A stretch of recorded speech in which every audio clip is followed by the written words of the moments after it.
اعتکاف بیٹھنے کی نیت کیا ہے اور کون سی دعا پڑھی جاتی ہے اعتکاف کے دوران؟ کون سی نیت کی جاتی ہے؟ کیا اعتکاف کے دوران آپ کنگھی کر سکتے ہیں؟ کیا اعتکاف کے دوران آپ ناخن کاٹ سکتے ہیں؟ کیا اعتکاف کے دوران نائٹ کریم، لوشن وغیرہ یا کوئی بھی ڈے کی کریم کیا آپ استعمال کر سکتی ہیں؟ خواتین گھر میں اگر کر رہی ہیں یا جو بھی، کیا استعمال کر سکتے ہیں؟ انشاءاللہ تعالی آج کی ویڈیو میں مکمل ڈیٹیل کے ساتھ آپ کو سمجھ میں آ جائے گا۔ سب سے پہلے کہ نیت بیسیکلی دل کے پختہ ارادے کا نام ہے۔ آپ نے دل میں ارادہ کیا کہ انشاءاللہ تعالی اس سال میں نے اعتکاف کرنا ہے، تو آپ نے دل میں ارادہ کیا تو آپ اپنی اعتکاف والی جگہ میں چلے جائیں گے تو آپ کی وہ نیت کافی ہے۔ لیکن اگر کوئی الفاظ استعمال کرنا چاہے، الفاظ کہنا چاہے تو یہ کہہ سکتا ہے کہ نویت سنت الاعتکاف، کہ میں نے سنت اعتکاف کی نیت کی۔ آپ یہ نیت کر سکتے ہیں۔ اچھا، یہ نیت کی، آپ اعتکاف والی جگہ پہ چلے گئے، آپ 10 دن آپ کے پاس، خوب عبادت کریں، خوب اللہ تعالیٰ کو راضی کریں۔ دیکھیں، اعتکاف کا مقصد ہی یہی ہوتا ہے کہ آپ کا دنیا سے تعلق، دنیا سے ہر قسم کا کنیکشن آپ کا ختم ہو جائے اور اللہ کی طرف آپ کا رجوع ہو جائے، یعنی صرف آپ ہوں اور اللہ کی ذات ہو۔ آپ کے جو ضروری کام ہیں، یعنی جو ضروری کام ہیں ان کو بھی کوشش کیا جائے کہ آپ تھوڑا باقی عام دنوں سے آپ اس کو مختصر کریں، تاکہ آپ کا زیادہ فوکس آپ کا عبادت کی طرف ہونا چاہیے۔ باقی آپ کے پاس یہ صرف گنتی کے چند دن ہیں، آپ 5 راتیں تاک اللہ نے دی ہیں، ان 5 راتوں میں جاگ کر اللہ کو منا لیں، اللہ کو راضی کر لیں اور اللہ تعالیٰ کو خوب ڈھیر ساری دعائیں مانگ لیں۔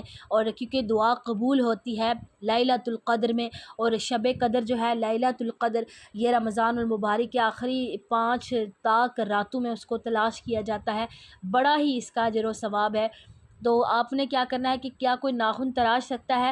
بالکل آپ ناخن کاٹ سکتے ہیں۔ ویسے 10 دنوں میں آپ کو ایک ہی بار شاید آپ کو ضرورت پڑے گی تو آپ ناخن کاٹ سکتے ہیں۔ جمعہ والے دن ناخن کاٹیں، جمعہ والے دن اگر آپ سنت سمجھ کر کاٹیں گے آپ کو ثواب ملے گا۔ جمعے والے دن آپ کوشش کریں کہ اپنے ناخن آپ تراش لیں۔ اور کیا کنگھی کرنا؟ تو کنگھی کرنا بالکل ٹھیک ہے، آپ کنگھی کر سکتی ہیں، لیکن بعض دفعہ لوگوں کو عادت ہوتی ہے بار بار کنگھی کرنا، دن میں 4 5 مرتبہ، اسپیشلی خواتین بار بار کنگھی کریں گی تو اس میں آپ کو ٹائم لگے گا۔ تو آپ پھر اس سے یہ ہے کہ آپ دن میں ایک دفعہ یا جتنی ضرورت ہو آپ اتنی دفعہ آپ کنگھی کریں، اور اپنا زیادہ ٹائم آپ کا فوکس ہی عبادت پر ہونا چاہیے۔ کیا نائٹ کریم یا لوشن وغیرہ لگا سکتے ہیں؟ عام روٹین میں جس طرح آپ سجتی سنورتی ہیں، پورا میک اپ کرتی ہے گھنٹہ لگا کے، وہ نہیں کرنا ہے آپ نے کہ آپ میک اپ کر رہے ہیں اور تیار ہو رہے، وہ نہیں کرنا۔ آپ اگر کوئی نائٹ کریم ہے، کیونکہ اسکن بعض دفعہ لوگوں کی ڈرائی ہوتی ہے، خراب ہو جاتی ہے، تو آپ نائٹ کریم بالکل یوز کر سکتی ہیں، اور لوشن وغیرہ بھی آپ لگا سکتی ہیں، ہاتھوں کے پہ بھی آپ کچھ نہ کچھ پاؤں پہ لگا سکتی ہیں، اس میں کوئی آپ کو حرج نہیں ہے، گناہ آپ کو نہیں ملے گا۔ لیکن زیادہ فوکس جو ہے وہ یہ نہیں کہ بس گھنٹہ لگا کے ہاتھوں کا مساج کر رہے ہیں، پاؤں کا مساج کر رہے ہیں اور ان کو کریمیں لگا رہے ہیں اور 2 گھنٹے لگا رہے ہیں، یہ کام نہیں کرنا، بلکہ جتنی ضرورت ہے بقدر ضرورت انہیں لگا لیں، اور زیادہ فوکس جو ہے وہ آپ اپنا انشاءاللہ تبارک و تعالی نماز پہ رکھیں۔ تو کیا اعتکاف میں آئینہ دیکھ سکتے ہیں؟ تو دیکھیں کہ آئینہ، وہی حساب آ گیا کہ آئینے کے سامنے کھڑے ہو کر 2 گھنٹے لگا کر تیار ہونا اور اس طرح، پھر وہ تو ٹھیک نہیں ہے۔ لیکن اگر آپ نے آئینہ دیکھ لیا تو کوئی اس میں حرج نہیں ہے، آپ کو گناہ نہیں ملے گا۔ اب آپ نے وضو کرنے کے لیے واش روم جانا ہے، وہاں پر بھی تو آئینے لگے ہوتے ہیں، آپ کی نظر پڑ ہی جاتی ہے، تو آئینہ دیکھنے سے کوئی آپ کا اعتکاف نہیں ٹوٹے گا، اس میں کوئی حرج نہیں ہے، کوئی گناہ نہیں ہے کہ آپ آئینہ دیکھ رہے ہیں، تو آئینہ دیکھنے سے آپ کا اعتکاف پر کوئی اثر نہیں پڑے گا۔ اب اس کے علاوہ خواتین کیا آئی بروز اور اپر لیپس بنا سکتی ہیں اعتکاف کے دوران؟ تو وہی یعنی آپ کوشش کریں کہ آپ اس چیز سے دور ہی رہیں، یعنی یہ دنیاوی کاموں میں آ جاتا ہے، تو اللہ تعالیٰ سے، یعنی علماء کرام یہ بھی بیان فرماتے ہیں، اب جیسے گرمیاں تھیں، جب گرمیوں میں لوگ بار بار غسل کے لیے جاتے تھے، تو علماء کرام فرماتے ہیں کہ یہ دیکھیں بار بار ایک غسل کے لیے جانا، حالانکہ اس کی حاجت ہی نہیں ہے اور صرف گرمی دور کرنے کے لیے جا رہے، تو یہ چیز ٹھیک نہیں ہے۔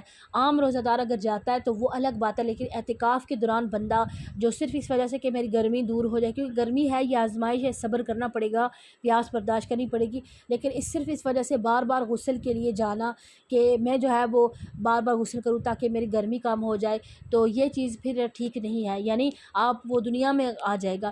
تو آپ جو اپنے آپ کے جو بھی کام ہے وہ آپ چاند رات میں کر لیں یا آپ بعد میں کر لیں، تو یہ جو دن ہیں ان میں آپ زیادہ سے زیادہ عبادت کریں اور زیادہ سے زیادہ اللہ تعالیٰ کو راضی رکھنے کی کوشش کریں اور قرآن پاک کی تلاوت کریں اور اپنے پاس دینی کتابیں رکھ لیں۔ اگر آپ کے پاس جب آپ بدنی عبادت سے تھک جائیں تو آپ یہ اسلامک کتابیں ہیں جو ہے وہ ان کو آپ ان کا مطالعہ کریں اور تفسیر والی کتابیں رکھ لیں، آپ وہ پڑھیں اور آپ کا جو ہے وہ آپ کو اجر و ثواب بھی ملے گا، نالج بھی آئے گا۔